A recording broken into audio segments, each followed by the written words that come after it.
Hey guys, Mike here, the Detroit Borg, with a little preview of the 5th generation iPad and the 2nd generation iPad mini. So first let's take a look at the iPad 5 or 5th generation. This is the Retina iPad, 9.7-inch iPad. So I have both the glass and the back shell. So these are not the full products, obviously. This will give you a preview of the overall design. Now this is the first complete redesign of the full-size iPad in 2 years. It's now much thinner. It's also more compact. And I'm going to show you this compared to the 4th generation iPad, just to give you an idea. Right now we don't know how much it's going to weigh, but we can tell you the overall shape, including its thinness and width. So if you compare this to the existing iPad 5, you can see it's just slightly shorter in height than the iPad 4th generation, but it is much thinner. So if you look at it head on or side on, you can see just how much thinner it is than the iPad 4th generation, 2nd generation, and certainly the 1st generation. Now if we take the glass of the iPad 5, we can take a look at how it compares to the existing iPad, the 4th generation.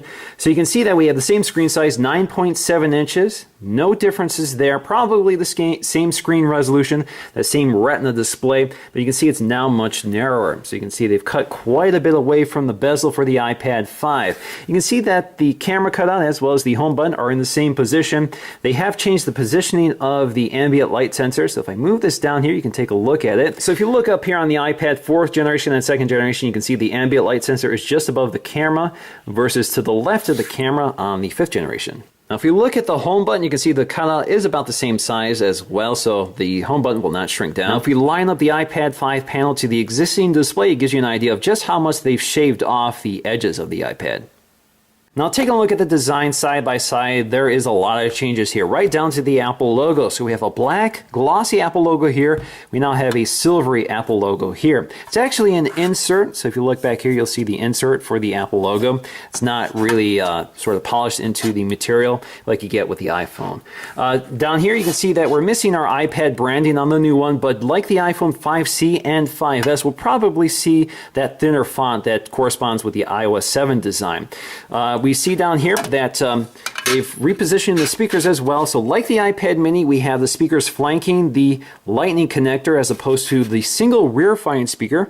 So this should give us better audio. Not only is it stereo, but we'll also get audio that fires toward the side of the device as opposed to away from the device, which made it easier to muffle. Now if we look at the side, you can see we have this very wedge-shaped design. A lot of people complain that it was actually uncomfortable to hold just because it is so sharp along the edges. So we now have a more blunt design similar to the iPad mini with that mirror chamfered edge. So we have a nice polished chamfered edge. So right now we know this is available in silver and probably slate as well, like we see with the iPad mini. Who knows if there's going to be other colors. Now if you look at the buttons along the side, you'll see we have a volume rocker on the iPad 4th generation, but individual buttons for the iPad 5th generation. We still have that physical switch for muting or rotation lock. Now the camera here is in a similar position. You can see we have kind of a color matched ring around the camera as opposed to the chrome ring on the iPad 4th generation, and we have our sleep wake button again in the same position. Now another change here is the fact that we have a set of microphones along the back of the iPad 5. So you see one facing toward the rear of the device, one facing toward the top. With the iPad 4th generation, you can see we just had the single microphone at the top. Now taking a close look at the interior of the shell, again this is made out of a single piece of aluminum that has been milled out, so it's very lightweight, very thin and very rigid. If you look inside, you'll see we have the camera cutout with that temporary cover to protect the lens. You see the cutout for the sleep wake button. Up here you see the cutout for the headphone jack. Up here there's the headphone jack. Here you find the magnets for the smart cover. In fact, the smart cover for the iPad 4 does actually work with this. In fact, if we put it right here, you can see it latches on to the shell of the iPad 5, but of course it doesn't fit the iPad 5 very well, so you can see it's a little taller and a little wider. Now while we have magnets on the hinge side, we also have magnets on the right side. So right here you can see the magnets which hold on to the cover when it's closed. Now this is not the cellular version, but like the iPad mini, the SIM tray is probably somewhere on the right side over here. So if you look at the iPad mini, you'll find it right here. Now with the iPad 4th generation, the cellular version, the SIM tray was on the upper left side. But if you look at the left side here, you can see that there probably isn't any room for it this time. Now if we look down by the Lightning connector, you can see quite an elaborately carved structure down here, but on either side are the speakers, and as you can see, they put a little fabric grill in front of them to keep them sealed up. Now you also find grills near the microphone here, so you can see these metal mesh grills to match the color of the silver iPad. Now taking a look at the front glass panel, again you can see we have the cutout for the home button, cutout for the camera. So if you look really closely there, you see the cutout for the camera as well as the ambient light sensor. Now if you flip this around, you can take a look at some of the internals. So you can see again the cutout for the camera as well as the ambient light sensor, which perforates through that edge. You can see the digitizer along the inside here. You can see the connections for the digitizer right here. So pretty slick, you know, it's different design here. So you can see it's thinner along the edge as opposed to that symmetrical design we're familiar with on the iPad that preceded it. If you place it on top here, you can see it fits in pretty nicely. So it fits in pretty flush and you get that nice mirrored chamfered edge. Very nice detail. Again, debuted with the iPhone 5, the iPod Touch 5th generation, and the iPad mini. So it finally comes to the full-size iPad. So again, it looks very, very flush. So it contributes to that very thin design. It doesn't hover above the chassis of the iPad at all. Now the great thing about this design is that it makes it a little more one-handable. So for example, I could one-hand the iPad 4th generation, but this is even more comfortable. You're probably not going to do that. You're going to probably handle it in this configuration. Now like the iPad mini, there will probably be software tweaks to allow you to grip the side of the iPad. Because there is a smaller bezel here, you're more likely to touch the screen, and the software will probably recognize the presence of your thumb and not interact with the screen when you don't want it to. So for example, if you're scrolling, it won't detect two positions here, so instead of scrolling you might be pinching. So they should be able to figure this out for the iPad 5th generation as well. Now if you look at the iPad 4th generation and 5th generation side by side, again you can see a much more compact overall design. It's also much thinner. That's the thing that jumps out when you have them side by side. You can see that the iPad 4th generation kind of raises up off the table versus the iPad 5th generation, which kind of is really thin. And I think the biggest issue I have with the 4th generation isn't necessarily its size, but its weight. It's kind of a heavy device, and I'm hoping that they're able to solve that with the 5th generation iPad and make it lighter and more comfortable to handle for long periods of time. The iPad mini is ideal for that, but of course the iPad mini doesn't have a Retina display, so it kind of would be nice if the iPad mini doesn't get the Retina display. At least you have the 9.7-inch iPad with a Retina display and a much thinner, more compact, lightweight design. So I'm really excited to see how this turns out in the end. And just to compare this to the iPad mini here, again, very similar in overall design, same thinner side bezel. You can see it's still thicker on the iPad 5. If we zoom in here, you can see the differences here.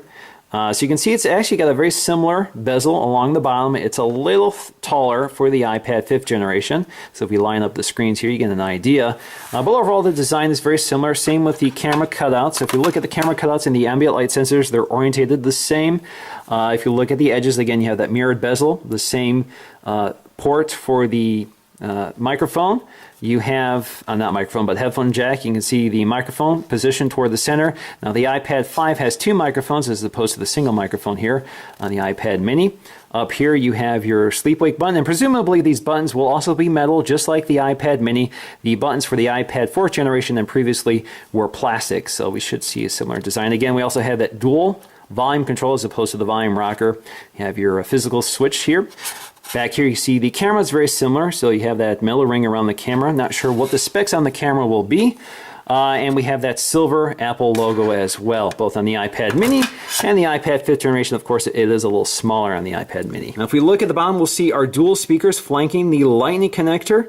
Again, very similar. Of course, they're bigger on the iPad 5, so possibly louder and clearer audio. Now, the iPad 5th generation is about as thin as the iPad mini. There might be a slight difference here, but overall, it's not a huge difference. But again, you can see the design is very similar. You got that mirror chamfered edge, that more blunter edge for more comfortable gripping, and of course, it also reduces the overall footprint of the iPad. Now, if we look at the iPad mini 2nd generation, you can see there is one slight change. It's almost imperceptible, but that's the fact that the Apple logo is different here. So on the iPad mini 1st generation, the Apple logo was polished into the block of aluminum here. So you can see it's just a polished Apple logo. This time we have a kind of an insert here. So we have a chrome Apple logo here which is inserted into the metal blank. So it's actually cut through here. So this is a slight change. I'm not sure why that is. There may be a functional reason. Now, besides that Apple logo, there really is no design change here. So if you look at it side by side, you can see we have that cellular window here. We're both looking at cellular versions with that microphone up top. Still a single microphone in this case. We have the headphone jack. We have our sleep-wake button. We have our camera. So if you look at the camera again, looks to be about the same hardware on the outside. We're not sure what the specs will be on that camera yet. We also have our cutouts for the buttons. Same orientation as well, split buttons with that switch. We have our SIM tray. Again, this is a nano SIM. On the bottom, we have our lightning connector and our speakers. So again, stereo speakers. Again, appear to be no differences there. If we look on the inside, right now we don't have the glass to compare, but if you look at the inside, you can see that, again, it's a single piece of aluminum that has been milled out. That cling you heard was the SIM tray falling out here. So the SIM tray is right there, so you can see it fits in like that. So again, one piece of milled aluminum. You see the lightning connector with the speakers down here behind sort of a fabric mesh. Now along the side, you'll find your cutouts for all the buttons here, as well as the camera right there. You'll find that RF transparent window here for cellular reception, and you'll find magnets here for the smart cover. And of course, the existing iPad mini smart cover does work with this design as well, so you can see works just fine. Alrighty guys, I hope you enjoyed this preview of the iPad mini 2nd generation and the iPad 5th generation. Of course, I will be doing detailed unboxings and reviews of both of these when they come out, so stay tuned for those, and of course, giveaways in the future. So thanks for watching, and I'll see you again in the next video.